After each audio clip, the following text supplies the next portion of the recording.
and scholars that we've had throughout this conference, both here assembled on this panel and on every panel. And so I think we should do a collective thank you to all of you, as well as our panelists today, for coming and being part of the conversation and making all of this happen. So our thanks. For those who don't know me, and whether or not that's a good thing or bad, you probably by now do, I'm Dr. Robert Chase, Republic Historian here at the Avery Research Center. And it's really was our vision, Dr. Hasan and mine and the staff, to think about how we can take what has been happening in Black Power studies for at least a decade, broadening the movement, taking it out of the realm of things that were seen just as violent, taking it out of urban uprisings to the questions of human justice, social justice, community development, individual identity, Black arts, scholarship, all the things that all of you have shown us over the course of this weekend so very well. And when we were thinking about that, we really wanted to take what has been going on in the academy and among scholars and get that into the dialogue of the public. Because far too often there is this breach between what the public knows and understands about our history and social movements and what historians are writing. And when we were thinking about who we should invite, it was clear to us that Dr. Yohuru Williams, Professor Donna Murch, Professor Hasan Jeffries were three people who have been doing this so well and together. And I think it's incredible because it's kind of a coming up of a group of people who have been doing this from dissertation to first, second, third book. Would you guys let me get one book before you write four? And I think that's really admirable to see really a generational shift. And that's the way we saw it too. So we wanted to get these scholars in dialogue with activists, people like Cleveland Sellers, who will be here shortly, and have that exchange. So without any further ado, let me introduce them and then turn over the floor to them. Professor Yohuru Williams is chair of the Department of History at Fairfield University. He is also the author of Black Politics, White Power, Civil Rights, Black Power, and Black Panthers in New Haven, and Teaching U.S. History Beyond the Textbook. He is the co-editor of A Constant Struggle, African American History from 1865 to the present. When I first encountered Yohuru, it was through reading his pair of co-edited anthologies, In Search of the Black Panther Party, New Perspectives on a Revolutionary Movement, and Liberated Territory Toward a Local History of the Black Panther Party, which really began the opening of the door to rethinking and reframing the Black Panther Party in U.S. history. I had the good fortune of meeting Yohuru Williams while I was doing a postdoctoral fellowship at Case Western Reserve University under the guidance of Dr. Rhonda Williams. So this is also a personal journey for me of bringing together people who I have long admired, first in print and then in person. Dr. Donna Murch is at Rutgers University, and she is the author of the groundbreaking book, Living for the City, Migration, Education, and the Rise of the Black Panther Party in Oakland. She has also published numerous articles, including Mamie Phillips Clark, Black Women's Organizing Tradition, Conceptions of Family, and the Contradictions of Elite Reform, and Towards an Intellectual History of Black Women, edited among many people, but also me today. A campus where Black Power One, Merritt College, and the Hidden History of the Black Panther Party. And she is, as well, or has been, I guess it's now concluded, but was the co-director along with Professor Deborah Gray White at Rutgers University of the Narratives of Power, New Articulations of Race, Gender, Sexuality, and Class. And there too, I spent a year last year at Rutgers University, and Professor Murch and Professor Gray kindly had me there, and that included an incredible array of scholars, and I'm just so glad to have both of them here today. She is also convening as conference organizer and in 2010, Confronting the Carceral State, Policing and Punishment in Modern U.S. History. And at Columbia University and the Schomburg in 2013, as well as at Rutgers in 2013, she will be convening the conference Challenging Punishment, Historicizing the War on Drugs, Race, and Public Health. Professor Murch's new work is a social history of crack and the ways in which that drug epidemic has dismantled urban Black communities. Professor Hasan Jeffries is the author of Bloody Lowendess, Civil Rights and Black Power in Alabama's Black Belt. And when we were thinking about this conference and coming out of Charleston in the American South, we really thought there was no one better to discuss the ways in which the Black Power movement has deep Southern roots. And so we're very glad to welcome Professor Jeffries, whose new work is on Ebbets Field and Brooklyn. Is that correct? Great. And I would introduce Dr. Sellers, not as an activist. Is he not able to make it? Yes. He is not. Well.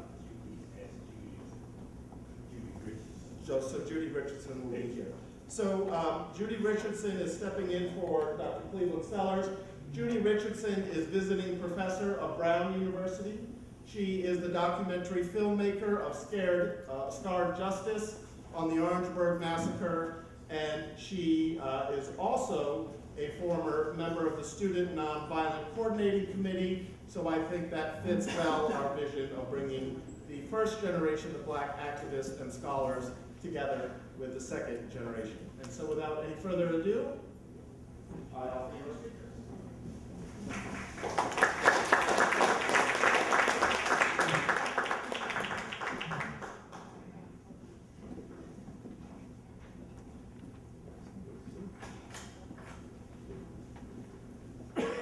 Thank you very much. Good afternoon, everyone. It is a real delight and pleasure to be here with you.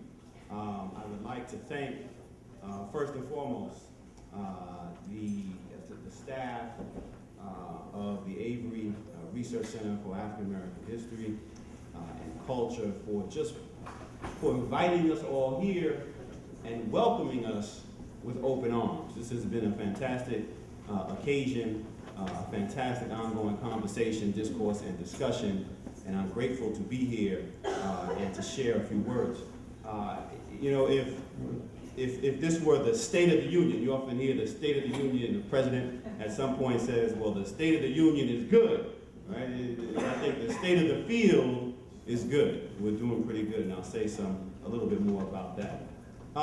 When Dr. Chase tapped me, asked me if I would do this, be a part of this panel, I readily agreed, but I should qualify my comments by saying that as I look around this room, I see any number of people who also could be up here. So whose work I have read, whose work I have taught, whose work I have learned from, including my esteemed colleagues, Dr. Williams and Dr. Murch. And so I very much hope that this will be a conversation. Share a few words, share a few remarks, but very much be a conversation not only between those who are up here, but the audience, because we all have drawn on the work of so many in this room. It's really a pleasure and an honor to be here just to share a few words. Robert mentioned my next book project, and he asked me when we were just outside, he said, well, what's the name of it? And I was like, well, I don't have a name, but I can make one up. And so I came up with Swinging for the Fences, Ebbets Field Apartments and Contemporary Black Life in Brooklyn, New York. Or perhaps Stealing Home. Jackie Robinson liked to steal home, so I'll say a little bit more about that in connection to the state of the field and future directions of Black Power studies, or Black Power scholarship. But I want to center my remarks in the few minutes that I have here, and I'll be mindful of the time. In the few minutes that I have here to talk a little bit about the deep Southern roots of Black Power, the deep Southern roots of Black Power. And I think the appropriate place to begin, so that we're all on the same page, just to share just a few thoughts on how I understand the African American freedom struggle, the African American experience. I really see the African American freedom struggle, and I call it the African American freedom struggle for very specific reasons, or the Black freedom struggle. You can choose a particular term if you want, but African American because it's important that we situate African Americans at the center of the work. One of the great things that Black Power scholarship, those who have been studying Black Power have done, is they've really located African Americans at the center of the work, at the center of protest, at the center of the struggle. African American freedom struggle, I refer to it as a struggle because it's not always a movement. I think we sometimes overuse the term movement. We have to be precise about what we are referring to as a movement.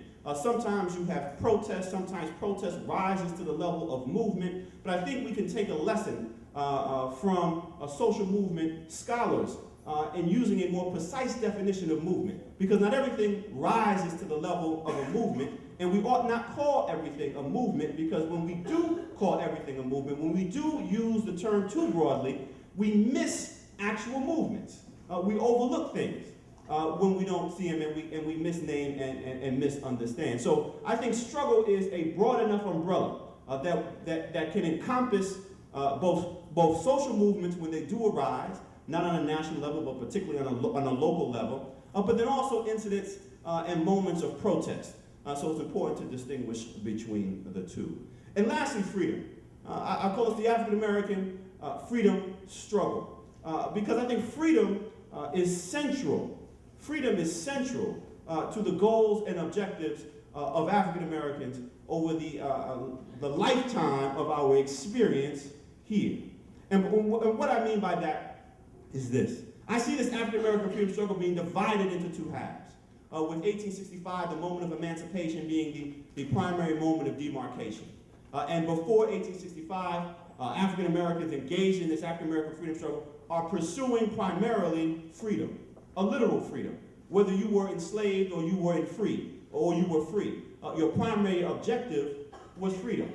Free blacks in the North, free blacks in Philadelphia and New York, they understood that their freedom was circumscribed as long as African Americans were enslaved. Their brothers, their sisters, their cousins, their husbands, their wives were enslaved in the South. They couldn't enjoy their basic civil rights and human rights as long as somebody was enslaved in America. So no matter where you were in the States, no matter where you were in North America, you understood that your principal objective was freedom, the abolition of slavery, a literal freedom for African Americans.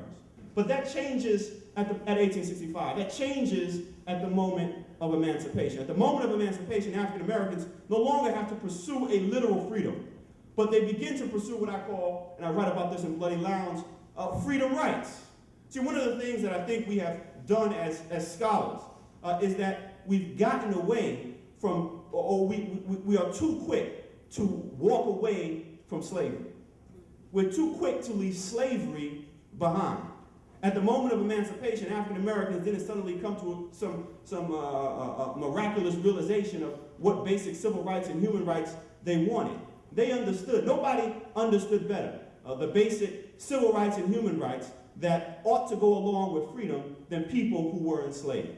So at the moment of emancipation, African Americans, 4 million who have been enslaved, look back upon their experiences in slavery and identify those basic civil rights and human rights that they have been denied. And they pinpoint and look to those as the crux of freedom. And so when we move into emancipation, what African Americans are fighting for from that moment, 1865 forward, are what I call not just civil rights, and certainly they're fighting for civil rights, those rights that are granted by the government, but they're also fighting for basic human rights.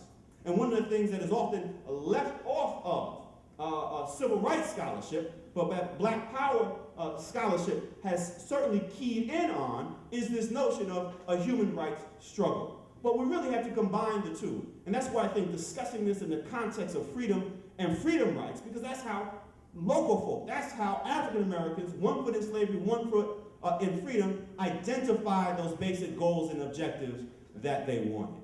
And this is critical because this really informs what African Americans will be fighting for the next century and a half.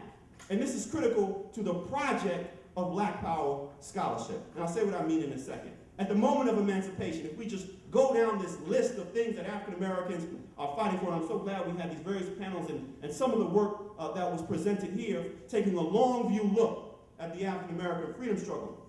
In that we see the moment of emancipation. What are African Americans, freed men and women, desiring themselves, fighting for? Economic self-sufficiency, looking for land. Political participation, fighting for the right to vote. Cultural autonomy, separating from white churches, forming their own churches. Challenging white supremacy within their social space. They're fighting for personal safety against white terror in the form of the Klan and former Confederates. And they're also fighting for equal justice under the law, looking for some justice in the courts, trying to get on juries, trying to balance the scales of justice, fighting against convict leasing, for example. All this is at the moment of emancipation. But as we walk forward in time, as we move out of the emancipation period into Reconstruction, as we move into the turn of the 20th century, into the nadir, we begin to see that African Americans are not always, and this is critical, are not always pursuing these basic goals and objectives with the same amount of vigor and energy. So in 1900, when we go from that period of 1890 to 1910, the moment of constitutional disenfranchisement, every state in almost every state in the former Confederacy rewrite their state constitutions for the sole purpose of taking the vote away from African Americans, we suddenly see that African Americans who have been yearning for the vote, who have been turning out by the thousands, African American men turning out by the thousands to vote, register, and participate during Reconstruction, suddenly are silent when it comes to political participation. Silent.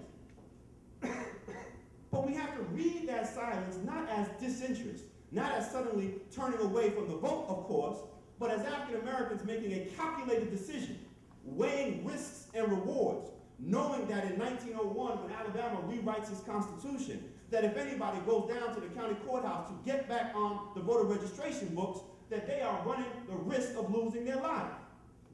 And even if they were able to get the vote, Booker T. Washington, silent on disenfranchisement, even if they were able to get the vote, who the hell were they going to vote for? So they understood, making a calculated decision of risks and rewards, that it didn't make sense to fight for a valueless vote and give up a valuable life. And this is just one example. African Americans making these calculated decisions, decade after decade, over which of these freedom rights are we going to pursue. Southerners. And so even when they move in, and Donna Murch does wonderful work with this and Living for the City and talking about the Southern connections to Oakland and the Panthers and the like. But when African Americans begin to migrate out of the South, they don't turn their backs on the South. They bring the South with them. And not everybody goes. I mean, sometimes we talk about migration, it's like, well, the whole family left. The whole family didn't leave. Pookie and them left, but they left some family members behind.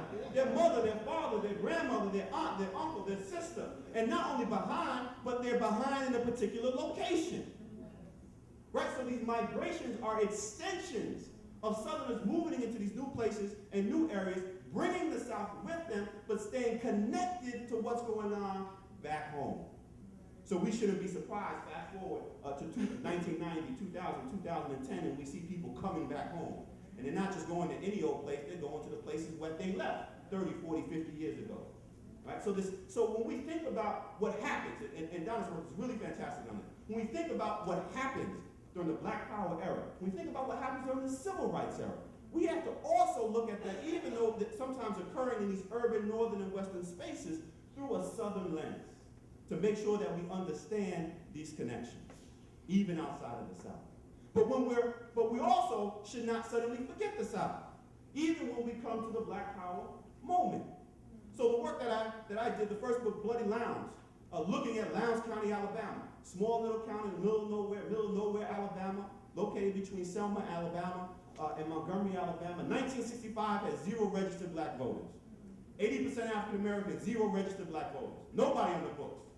Not a few people, nobody, 0.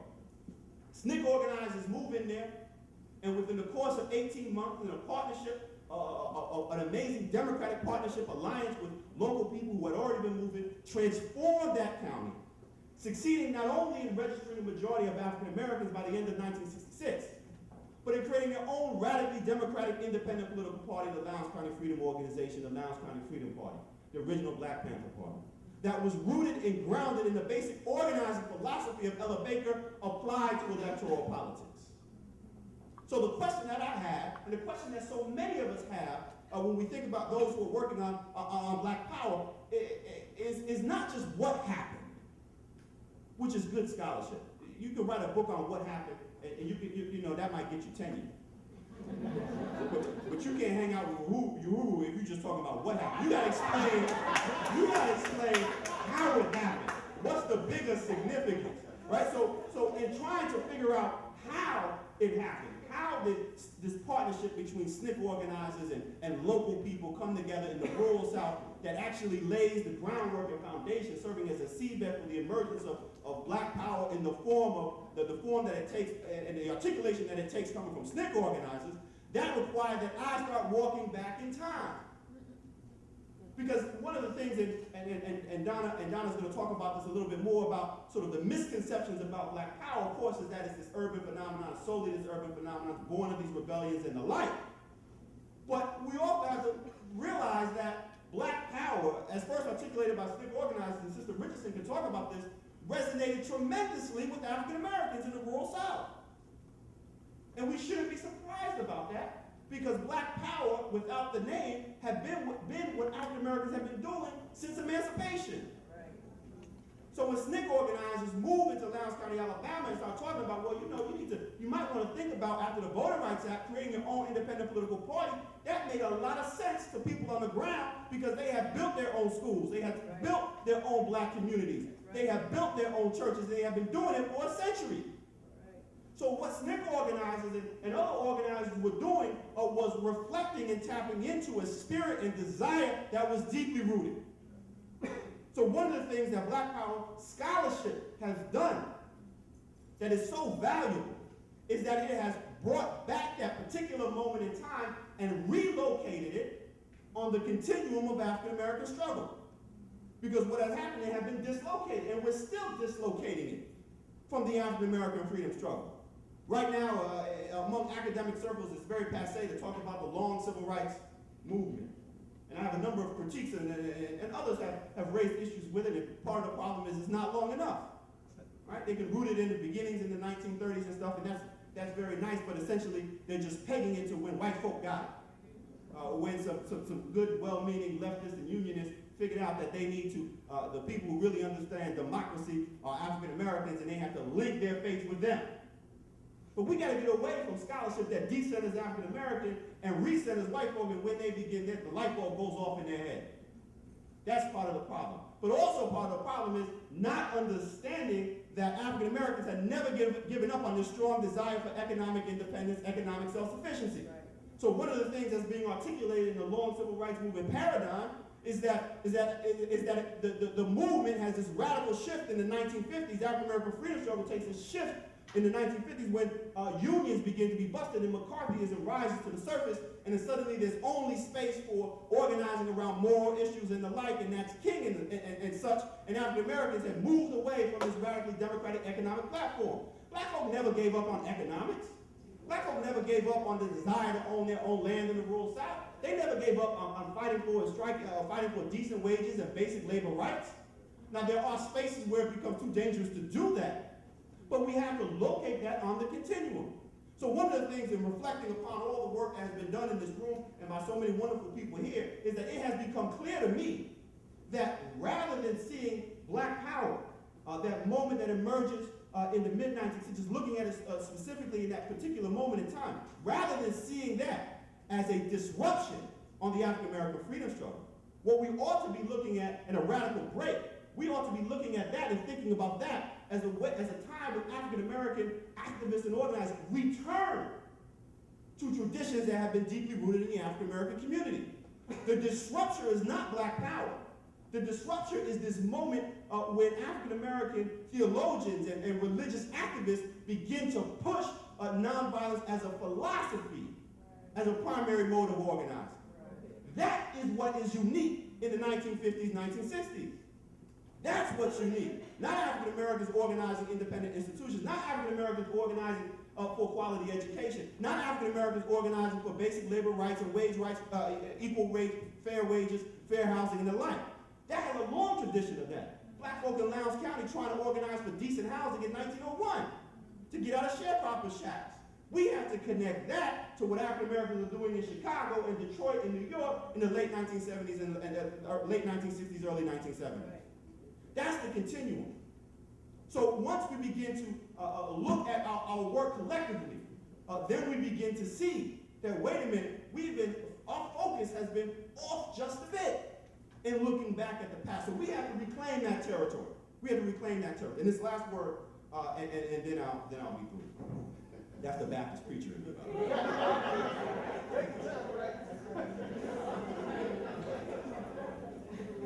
So one of the things that's most valuable about the Black Power Scholarship and the state of the field is that we have done a wonderful job, and we're still fighting with the received knowledge and received wisdom and what people think ought to be,